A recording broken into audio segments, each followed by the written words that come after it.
자, 말씀과 함께 하루를 시작하는 주님의 백성들을 예수님의 이름으로 축복합니다. 2024년 4월 9일 화요일 오늘 주신 말씀은 신명기 24장 10절부터 22절까지입니다. 당신들은 이웃에게 못을 구워줄 때에 담보를 잡으려고 그의 집에 들어가지 마십시오. 당신들은 바깥에 서 있고 당신들에게서 꾸는 이웃이 담보물을 가지고 당신들에게도 나아오게 하십시오.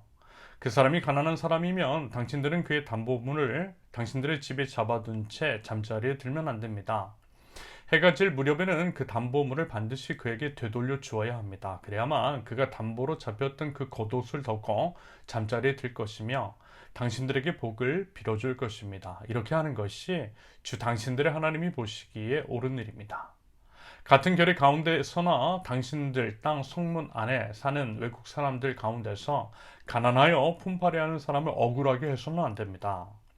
그날 품삯은 그날로 추대 해가 지기 전에 주어야 합니다. 그는 가난한 사람이기 때문에 그날 품삯을 그날 받아야 살아갈 수 있습니다. 그가 그날 품삯을 못 받아 당신들을 원망하면서 주님께 호소하면 당신들에게 죄가 돌아갈 것입니다.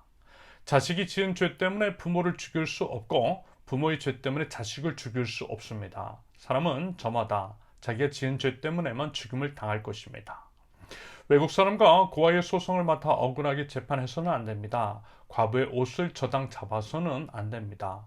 당신들은 이집트에서 종살이 하던 것과 주 당신들의 하나님이 당신들을 거기에서 속량하여 주신 것을 기억하십시오.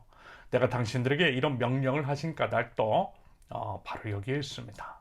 당신들이 밭에서 곡식을 거둘 때에 곡식 한 묶음을 잊어버리고 왔거든 그것을 가지러 되돌아가지 마십시오. 그것은 외국 사람과 고아와 과부에게 돌아갈 몫입니다. 그래야만 주 당신들의 하나님이 당신들이 하는 모든 일에 복을 내려주실 것입니다. 당신들은 올리브 나무 열매를 딴 뒤에 그 가지를 다시 살피지 마십시오. 그 남은 것은 외국 사람과 고아와 과부의 것입니다. 당신들은 포도를 딸 때에도 따고 난 뒤에 남은 것을 다시 따지 마십시오. 그 남은 것은 외국 사람과 고아와 과부의 것입니다. 당신들은 이집트 땅에서 종살이 하던 때를 기억하십시오. 내가 당신들에게 이런 명령을 하는 까닭도 바로 여기에 있습니다. 아멘. 성경이 기록된 시대에 그 당시 고대 사회의 상황을 지금 현대 우리가 살고 있는 사회와 견조 비교를 해보면 참 놀랍다라고 하는 생각을 해보게 됩니다. 특히 이제 구약 성경 안에서 제시되고 있는 율법의 내용, 그 안에 이제 들어있는 인권이라든지 복지 정책에 관해서 가만히 살펴보면요, 현대인이 그 어느 국가에 견주어도 결국 이제 뒤지지 않는 오히려 더 앞선 정책들이 즐비합니다. 여러분 한번 생각해 보십시오. 우리 이제 조국 대한민국만 하더라도 정치 민주화가 된 지 불과 몇 년 되지 않았을 뿐더러 경제 민주화는 여전히 요원합니다. 승자 독식, 약육 강식에 능력주의가 횡행하고 있을 때 약자에 대한 배려와 보호, 안전장치가 너무나 부실해요. 심지어는 교회 안에서도요, 복주를 이야기하고 약자에 대해서 우호적인 이야기를 하면 어떤 색깔을 입혀서 바라본다든지 심지어는 이제 교회를 무너뜨리려는 세력으로 몰아가는 경우도 있더라고요. 물론 이제 그것들은 어떤 소수 권력자들이 자신의 탐욕을 채우기 위한 악행일 수 있겠습니다. 이런 일이 이제 과연 교회 안에 일어날 수 있겠느냐라고 하는 그런 의문도 제시할 수 있겠지만요, 제기할 수 있겠지만요. 제가 이제 지난 16년간의 부사역자 생활을 하면서 제가 이제 직접 보고 경험한 것들입니다. 하나하나씩 그 사례를 들어 말씀을 드릴 수 있을 정도예요. 그래서 이제 한번 생각해 본 겁니다. 하나님 나라 백성을 표방하는 각 교회에서만이라도 하나님 나라의 보편적인 가치가 교회의 운영 원리에 적용이 되었다면, 그리고 이제 그것을 보고 배운 성도들이 각각 자신의 삶의 현장에서 그것들을 응용, 적용, 실천했다면, 그래도 과연 우리나라가 지금 이런 모습을 보일 수 있을까라고 하는 아쉬움이 있다는 거예요. 여러분, 성경 보세요. 고대 사회에서 시행되었던 그 정책들 정말 놀랍지 않습니까? 그래서 여러분, 이런 식으로 성경이 드러난 하나님 나라 원리를, 그 원리에 따라 세워진 하나님 나라가 어떤 곳인지를 제대로 아실 수 있었으면 좋겠습니다.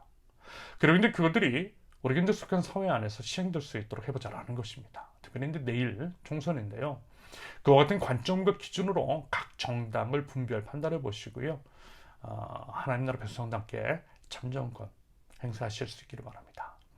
교회 안에서는 하나님 운운하면서 투표장에서는 어떤 선동에 이끌리거나 맹목적인 취지로 하나님 나라와 정반대되는 입장의 정당과 후보자에게 투표하는 것은요, 좀 위선일 수 있어요.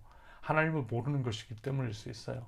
이 부분을요, 두렵고 떨림으로 신중하게 판단하고 또 행동하실 수 있기를 기대합니다. 그러면서 오늘 본문의 내용을 하나하나씩 살펴보면 이렇습니다. 먼저 이제 10절부터 13절까지는 채무자가 맡긴 담보물에 대한 태도에 관한 것입니다. 쉽게 얘기했어요. 설령 이제 채무에 대한 담보물을 잡을 때 먼저는 채무자의 자존심 세우치라는 거예요. 함부로 채무자의 집에 들어가서 자기 마음대로 담보물 잡지 말라는 것입니다. 자존심은 여러분 함부로 집 밟는 거 아닌 거 아시죠? 아울러 이제 예를 들어 겉옷, 보통 이제 고대 중동 지방 유목민 생활을 하는 사람들의 경우에 겉옷이 이불의 역할을 하죠. 그 지역은 일교차가 상당히 크고요. 그래서 이제 이불의 역할을 하는 겉옷이 없으면 얼어 죽을 수 있어요. 그러면 이제 차가운 밤이 찾아오기 전에 그것을 돌려주라는 것입니다. 사람은 살고 봐야 하지 않겠냐라는 거예요. 아울러 이제 14절과 15절은 일용직 근로자, 하루 벌어 하루 사는 사람들에게 임금을 체불하지 말라는 것입니다. 그럼 왜요?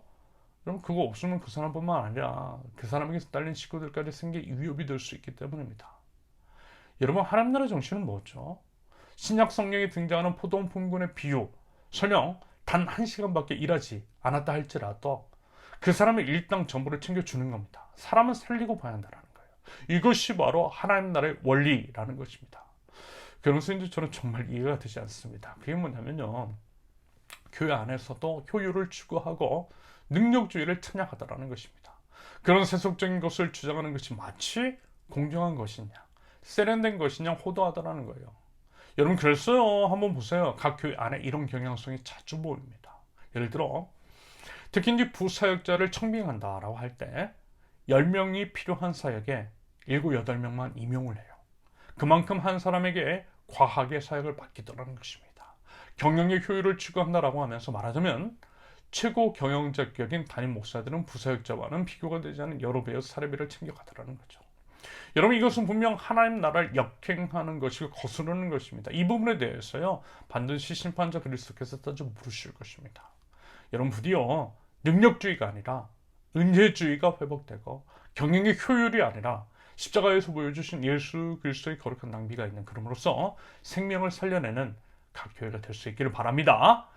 16절에서는 연좌죄, 즉 부모의 죄가 대물리 되고 그래서 그 죄로 자식까지 그 죄책을 묻는 것은 금지하는 것에 대해서 말씀하고 있어요. 여러분, 당연히 그래야겠죠. 하나님은 생명의 하나님, 다시 사신 그리스도는 우리에게 다시 한번 기회를 주시는 분이세요. 그런다고 할 때 부모의 죄는 부모 때에서 끝내는 것이 맞는 겁니다. 그러면서 반대로 이런 것도 한번 생각해 보면 어떨까 싶어요. 부의 대물림에 대해서 벌과 죄에 대물림 하지 말라는 말씀은 그것은 이제 반대되는 것도 일부 적용할 수 있지 않을까 싶은 거죠.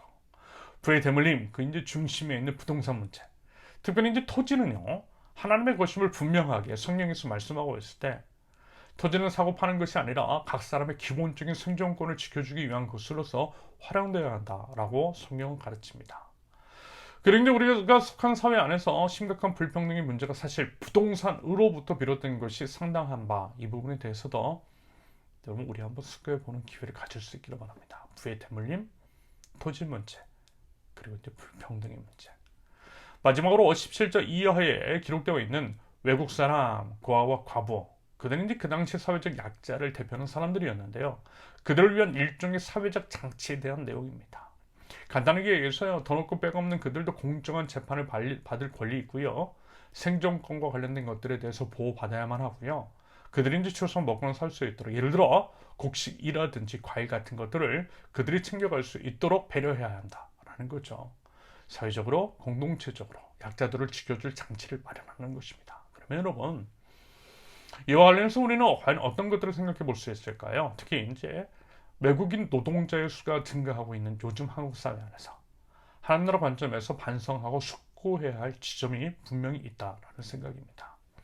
한편 물론 꼭 이것을 시행하라고 하는 것은 아니고 더 좋은 아이디어가 있으면 그것을 하면 될 텐데요. 예를 들어 기본소득에 관한 논의 같은 것들을 한번 논의해 본직한 주제라고 생각합니다.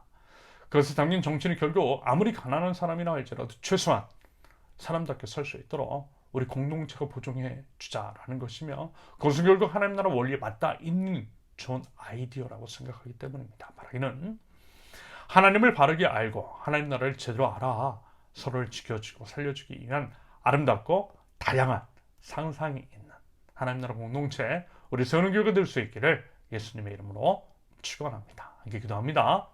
한 사람의 생명도 귀하게 여겨주시고, 모든 사람이 사람으로서의 존엄을 존중받을 수 있도록 배려해 주시며, 여러 사회적 장치, 공동체의 방향성을 말씀해 주신 하나님이 그 마음과 하나님 나라 원리를 알아 서로를 세워주고 지켜주고 살려주는 하나님 나라 원리가 먼저는 저희들 자신을, 나아가 속한 공동체와 국가 운영 원리, 법 질서, 체계 가운데 적용될 수 있도록 하나님 저희를 인도하여 주시고 은혜 베풀어 주시며 하나님 나라 백성인 저희를 사용하여 주시옵소서. 예수님의 이름으로 기도합니다. 아멘. 감사합니다. 이번 주 하나님께서 주신 말씀과 각자의 기도 제목을 놓고 우리 잠시 기도하도록 하겠습니다.